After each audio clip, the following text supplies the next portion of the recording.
주가 되었습니다. 내일부터 9월인데 우리가 새로 계절이 시작이 됩니다. 오늘 말씀을 통해서 믿음으로 살아라는 제목으로 말씀을 나누고자 합니다. 여러분, 사람의 특징이 있다면 동물과 다릅니다. 사람은 믿음을 가지고 살 수 있다는 것입니다. 짐승은 어떻습니까? 그냥 하루하루 본능대로 살 뿐입니다. 내일에 대해서 걱정할 필요도 없고 존재하는데 의미가 있을 뿐입니다. 그래서 배고프면 약한 짐승 잡아먹고 그렇게 하루하루 살아갑니다. 여러분, 사람이 믿음을 가지고 살면 사람답게 살 것입니다. 사실 믿음을 잃어버리고 산다면 그 삶이 희망이 없고 불행하게 살게 되는 것입니다. 여러분, 인간에게만 하나님이 창의력을 주셨습니다. 왜 그럴까요? 하나님의 형상으로 우리가 창조되었기 때문입니다. 하나님의 형상으로 닮은 인간에게는 하나님의 형상을 닮았기 때문에 창의력이 있는 것입니다. 그런데 이 창의력, 생각이라는 것은 바로 어디에서 생기는 것일까요? 그것은 바로 믿음에서 생기는 것입니다. 우리는 오늘 이 믿음에 대해서 살펴보고자 합니다. 크리스토퍼 콜럼버스가 신대륙 미국을 발견했습니다. 콜럼버스가 미국을 발견한 것은 1492년 8월 3일에 스페인을 출발해서 10월 12일에 이렇게 신대륙을 발견하게 됩니다. 그 당시에는 모든 사람들이 지구가 어떤 걸 믿었습니까? 네모나다고 생각했습니다.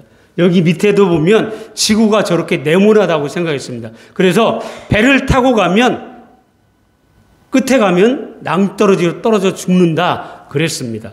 그래서 항해를 할 때는 항상 육지를 보고 땅을 보고 항해를 했습니다. 그런데 이 콜럼버스는 지구가 둥글다 이렇게 믿고 나는 똑바로 항해를 해서 신대륙을 발견하는 그런 꿈을 꾸고 기도하게 됩니다. 그래서 그 당시에는 인도, 일본은 금이 많아서 길바닥이 다 금으로 깔려있다 이러한 소문이 유럽에 자자했습니다. 그래서 수많은 사람들이 인도나 일본이나 아시아에 와서 금은 보화를 캐내 가기를 원했던 것입니다. 콜럼버스는 스페인 이사벨레 여왕을 찾아가서 배 세척과 선원들을 주면 내가 인도, 일본에 가서 바로 돌아서 가는 것이 아니라 저는 바로 가로질러서 직선으로 항해길을 만들겠습니다. 왜냐하면 내가 그 사람들에게 예수님을 알려주려고 합니다. 가서 금을 가지고 오는 것이 아니라 예수님을 증거하겠습니다. 이렇게 이사벨 여왕에게 이야기를 합니다. 이사벨 여왕은 하나님께 감사하며 이 젊은 콜럼버스에게 감동을 받고 배와 선원들을 주고 그곳에 가서 발견하는 금은 모든 보화는 당신 것이요. 그러니까 나에게 줄 것이 없다 이러면서 약속을 하고 이제 콜럼버스가 배 세척과 함께 출발하게 됩니다. 그런데 이 말을 듣고 용감하게 선원들이 따라왔습니다. 배를 타고 직선으로 가면 어떻다고 그랬습니까? 낭떠러지가 있어서 떨어 죽는다고 그랬습니다. 그런데 약 2달을 항해해서 계속해서 직선으로 가도 육지가 땅이 나타나지 않는 것입니다. 그래서 선원들이 이제 동요하기 시작합니다. 야, 이제 우리는 곧 가면 낭떠러지 떨어져 죽는 거야. 우리가 용감하게 콜럼버스 말을 믿고 따라왔지만 곧 죽을 것 같아. 선원들이 어떻게 하겠습니까? 요즘 말로 쿠데타를 일으키려고 계획합니다. 우리가 저 콜럼버스를 죽이든지 가둬가지고 우리는 다시 스페인으로 돌아가자. 이렇게 이제 모의를 합니다. 이 모의를 들은 콜럼버스의 충성스러운 부하가 어떻게 했을까요? 가르쳐 줍니다. 그래서 콜럼버스가 선원들을 다 모아놓고 설득합니다. 나에게 이틀의 시간을 달라. 이틀만 더 항해를 해보고 그래도 육지가 나오지 않으면 돌아가겠다. 이렇게 선원들과 약속을 합니다. 선원들은 이 말을 믿고 이제 돌아갈 것을 기다립니다. 그때부터 콜럼버스는 하나님께 기도하기 시작합니다. 목이 터지도록 하나님, 지금까지 이렇게 믿고 하나님 믿고 대륙을 발견하기 위해서 왔는데 이제 이틀 후에 땅이 나오지 않으면 저는 모든 것을 포기하고 돌아가야 합니다. 그때부터 계속해서 콜럼버스는 기도합니다. 그렇게 일기에 기록을 했습니다. 목이 터져라 기도했는데 이틀 후에 땅이 발견됩니다. 그래서 콜럼버스가 땅이 발견되니까 감격해서 그 땅에 내려가서 어떻게 했습니까? 키스합니다. 키스하고 그곳의 이름을 엘살바도로, 쌀쌀바도라고 이름을 짓게 됩니다. 지금은 엘살바도로 부르는데 영어로 하면 홀리 세이비어, 성스러운 구세주라는 그곳의 이름을 짓게 됩니다. 왜냐하면 하나님께서 나를 살려주셨다라는 그러한 믿음의 고백으로 그 이름을 지은 것입니다. 그래서 미국의 신대륙의 첫 번째 땅 이름이 성스러운 구세주입니다. 크리스토퍼 콜럼버스, 그리스도 베어러 오브 더 크라이스트, 이 말은 예수님을 업고 가는 사람, 이 콜럼버스를 그렇게 상징합니다. 인도나 일본에 가서 자기가 예수님을 전하겠다고 그 말을 가지고 갔지만 결국에는 신대륙을 발견하게 됩니다. 배 세 척 중 한 척이 부서져서 그 나무로 이 엘살바도르에 2층 집을 짓고 그 이름을 더 크리스마스라고 지었습니다. 스페인어로 라비다르라는 뜻입니다. 그래서 우리가 캐롤도 이러한 캐롤이 있습니다. 스페인어로. 이처럼 믿음은 역사를 만들어내는 것입니다. 콜럼버스 한 사람이 그렇게 믿음을 가지고 출발하고 기도했을 때 하나님은 이 콜럼버스를 통해서 신대륙을 발견하게 되었고 지금의 미국이 된 것입니다. 여러분, 나의 작은 믿음의 결단이 지금은 나약해 보여도 하나님이 함께하면 하나님은 나의 믿음을 통해 일하신다는 것을 믿으시기 바랍니다. 그래서 우리는 믿음의 눈으로 보아야 합니다. 어떤 일을 해도 그렇습니다. 같은 일을 두고도 안 된다고 하는 사람은 어떻습니까? 대화가 안 됩니다. 안 된다고 하는 사람은 안 되는 쪽으로만 생각합니다. 답답합니다. 대책도 없고 비판만 합니다. 그러나 믿음의 사람은 어떻습니까? 안 된다고 할 때 희망을 찾고 오히려 긍정적인 생각을 가지고 믿음을 가지고 일을 해결해 나갑니다. 또 믿음의 사람은 일이 안 될 때 어떡합니까? 기도할 수 있습니다. 콜럼버스도 어려움을 당했을 때 기도했을 때 그 기도를 통해서 하나님은 역사하시는 것입니다. 그렇기 때문에 중요한 것은 믿음입니다. 믿음은 앞서 말씀드린 대로 하나님께서 믿음을 통해서 우리 인간에게 창의력을 주시는 것입니다. 이 믿음을 통해서 우리는 하나님의 역사를 볼 수가 있는 것입니다. 이런 전설적인 이야기가 있습니다. 아리스토텔레스로부터 교육받은 이 마케도니아의 알렉산더 대왕 이야기입니다. 옛날부터 이 고도니온이라는 곳에 신전 기둥에 밧줄에 묶여있는 큰 수레가 하나 있었다고 합니다. 밧줄에 매듭을 푸는 사람이 아시아를 지배한다는 이러한 예가 전해져 오고 있었습니다. 수많은 사람들이 이 매듭을 풀기에 도전했지만 모두가 다 실패합니다. 그런데 이 어린 알렉산더가 그 매듭을 풀기를 도전합니다. 열심히 손으로 풀려고 해도 안 됩니다. 그러자 갑자기 칼을 꺼내서 이 매듭을 칼로 내리쳤습니다. 모든 사람들은 풀려고 했지만 이 어린 알렉산더는 자기가 가지고 있는 칼로 끊어냈습니다. 이때 하늘에서 번개가 번쩍이면서 벼락이 내려쳤다고 합니다. 이게 무슨 이야기가 있습니까? 상상력이다 하지만 한마디로 모든 문제를 믿음의 눈으로 보고 믿음으로 해결한다는 것입니다. 여러분, 믿음의 사람은 쉽게 포기하거나 좌절하지 않습니다. 실패를 두려워하지 않게 됩니다. 사랑하는 여러분, 이민의 삶은 어떻습니까? 힘들고 어렵고 고난이고 하루하루가 걱정과 염려를 우리에게 짓누를 때가 많이 있습니다.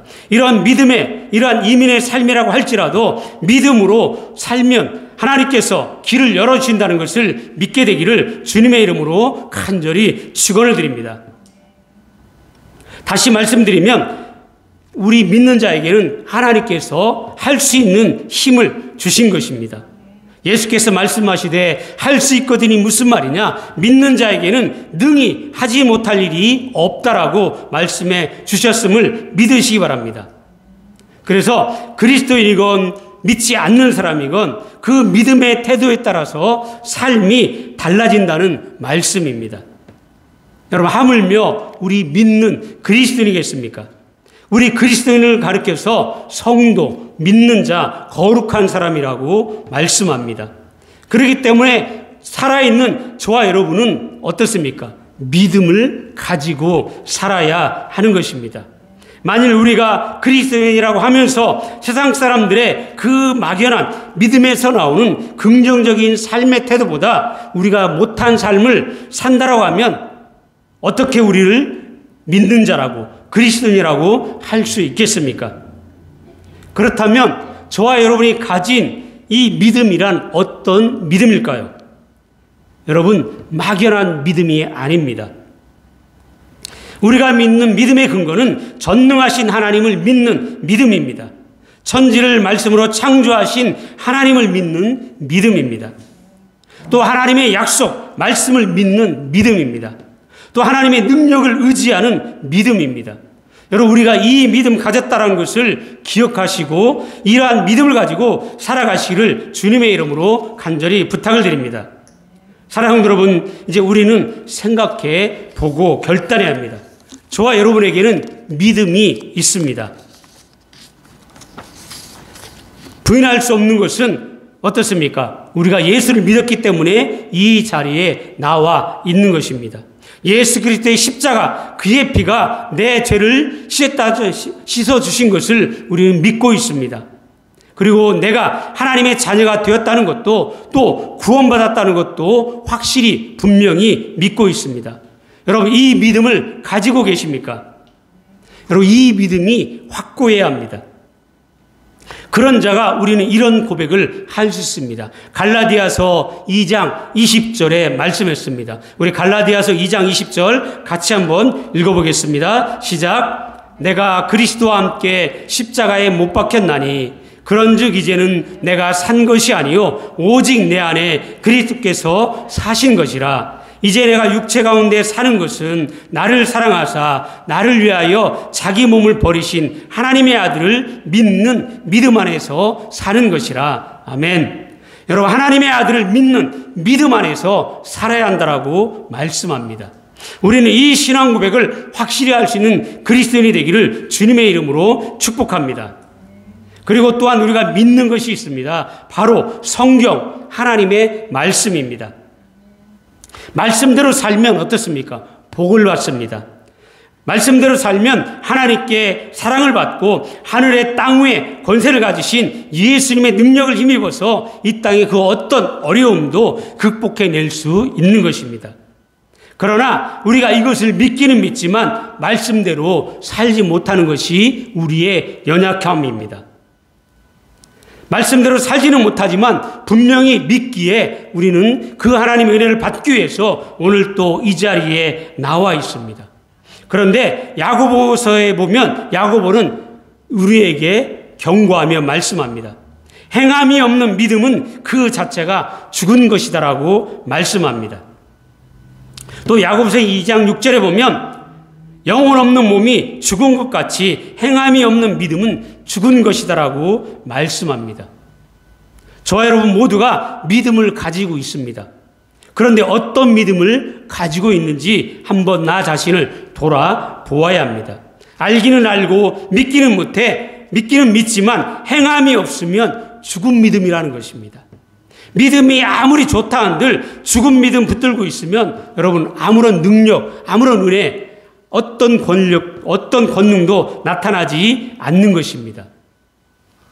그렇기 때문에 믿음은 바라는 것들의 실상이라고 우리에게 말씀해 주고 있는 것입니다. 그렇다면 무엇이 문제이겠습니까? 믿음이 없는 것이 아닙니다. 분명히 믿기는 믿습니다. 우리가 가진 믿음이 어떤 믿음입니까? 마가복음 9장 23절에도 보면 할 수 있거든이 무슨 말이냐? 믿는 자에게는 능히 하지 못한 일이 없다라고 말씀해 주셨습니다. 심지어 이렇게 말씀합니다. 만일 믿음이 한 겨자씨만큼만 있으면 이 산을 명하여 저기로 옮길지라도 옮길 것이요. 또한 너희가 못할 것이 없다라고 말씀해 주고 있습니다. 여러분, 이게 보통 믿음입니까? 실력이 있고 없고 문제가 아니며 환경이 어렵다라는 것도 문제가 아닙니다. 할 수 있거든이 무슨 말이냐? 믿는 자에게는 능치 못할 일이 없음을 믿으시기 바랍니다. 이것이 주님의 말씀입니다. 창조주 하나님의 말씀입니다. 오늘 본문에 보면 믿음은 바라는 것들의 실상이라고 말씀했습니다. 사랑하는 여러분, 무엇을 우리는 원하고 이 자리에 나와 계십니까? 어떤 것이 우리의 소원입니까? 믿음이 그 소원의 실체라고 실상이라고 말씀합니다. 이 실상이 어떤 뜻입니까? 믿는다고 했지만 이 믿음은 손에 잡히는 것도 보이는 것도 없습니다.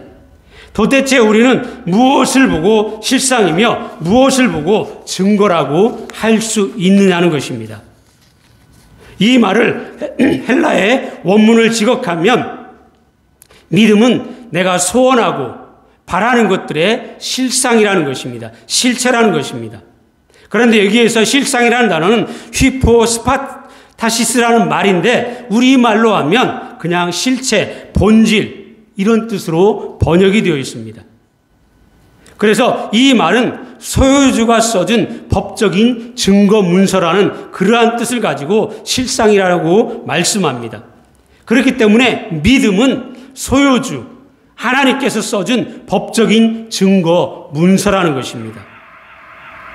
하늘과 땅의 주인이요 온 우주 만물의 주인이신 하나님께서 법적 문서로 써준 서류가 우리가 가지고 있는 믿음이라는 것입니다. 심지어 만일 잘못된 경우에 법적으로 고소할 수 있는 그러한 법적 증거물로 우리가 사용할 수 있다는 것이 우리의 믿음입니다. 그런데 우리의 믿음은 눈에 안 보입니다. 손에 가진 것이 없습니다. 그러나 하나님이 보증이시며 이 모든 법적인 책임마저 하나님께서 지시겠다고 말씀해 주신 것입니다. 그러니까 우리가 가진 믿음이 얼마나 확실한 보증입니까? 여러분, 우리가 호주 정부가 만들어준 문서는 어떻습니까? 확실합니다. 영주권도 받으면 어떻습니까? 그때부터 모든 혜택을 받을 수가 있는 것입니다. 하물며 만물의 주인이신 하나님께서 저와 여러분에게 약속하신 그 약속의 믿음은 어떻습니까? 그렇기 때문에 우리는 이 땅을 믿음으로 살아야 합니다. 그런데 안타깝게 우리의 믿음이 죽어 있는 것이 문제입니다. 가지기는 가졌고 알기는 알고 믿기는 믿지만 죽은 믿음, 행함이 없는 믿음이 문제입니다. 여러분, 모래 위에 발자국이라는 이야기를 아십니까? 캐나다의 메리 스티븐슨이라는 이 여인이 쓴 시입니다. 이 여인이 시를 썼는데 꿈을 꿨는데 자기가 가장 어려운 고비를 지나고 이제 천국에 거의 다다랐을 때 이야기입니다. 천국에 다다라서 뒤를 들여다보니까 이 모래 위의 발자국에 처음에는 2개가 출발했는데 가다 보니까 하나밖에 보이지 않습니다. 또 가다 보니까 2개가 나타납니다. 그래서 가만히 뒤돌아보니까 가장 힘들고 어려울 때 그때 모래 위의 발자국이 하나입니다. 그래서 주님께 따집니다. 주님, 언제나 나와 함께 동행하시겠다고 약속해 주셨는데 내가 뒤돌아보니까 가장 힘들고 어려울 때 주님은 어디에 계셨습니까? 물었습니다. 여러분, 그때 우리 주님이 뭐라고 했습니까? 가장 힘들고 어려울 때 내가 너를 안고 업고 왔다라고 우리 주님은 말씀해 주고 있습니다. 우리가 힘들고 어려운 이민의 삶 속에 또 어떤 어려운 환경에 있을지라도 우리 주님은 저와 여러분과 함께하고 있다는 것을 믿으시기 바랍니다. 무엇이든지 소망의 눈으로 보시기 바랍니다. 어떤 어려운 문제든지 믿음의 눈으로 보시기 바랍니다. 항상 긍정적으로 말해야 합니다. 또 감사의 말을 해야 합니다. 겁내지 말고 말씀에 순종하고 행동하면 하나님께서 역사한다는 것을 믿으시기 바랍니다. 하나님은 성경 말씀을 통해서 우리에게 약속해 주시기 때문입니다. 그것은 망하는 것이 아닙니다. 사랑하는 성도 여러분, 하나님은 약속을 어기지 않습니다. 민수기 23장 19절에 말씀합니다. 하나님은 인생이 아니시니 시건치 않으시고 인자가 아니시니 후회가 없으시도다. 어찌 그 말씀하신 바를 행치 않으시며 하신 말씀을 실행치 않으시려고 말씀해 주셨습니다. 여러분, 믿음이 약해서 실수했습니까? 잘한다고 한 일이 잘못되고 있습니까? 그러나 우리 주님은 말씀합니다. 하나님을 사랑하는 자, 곧 그때로 부르심을 입은 자들에게는 모든 것이 합력하여 선을 이루게 됨을 믿으시기 바랍니다. 하나님은 합력하여 좋은 것을 우리에게 주시는 분입니다. 내가 사고는 쳤지만 그 사고를 통해 우리 하나님은 더 좋게 만들어 주신다는 것을 믿고 믿으시기 바랍니다. 믿음은 바라는 것들의 실상이요 보지 못하는 증거라고 약속해 주셨습니다. 이 약속의 말씀을 잊지 말고 여기에 축복의 비밀이 숨겨져 있습니다. 그러므로 힘들고 어려운 이민의 삶을 죽은 믿음의 삶이 아니라 살아있는 믿음으로 사는 저와 여러분이 되어서 이번 한 주간도 주님의 이름으로 승리하는 이 축복이 있게 되기를 주님의 이름으로 간절히 축원합니다. 아멘. 사랑의 하나님 아버지,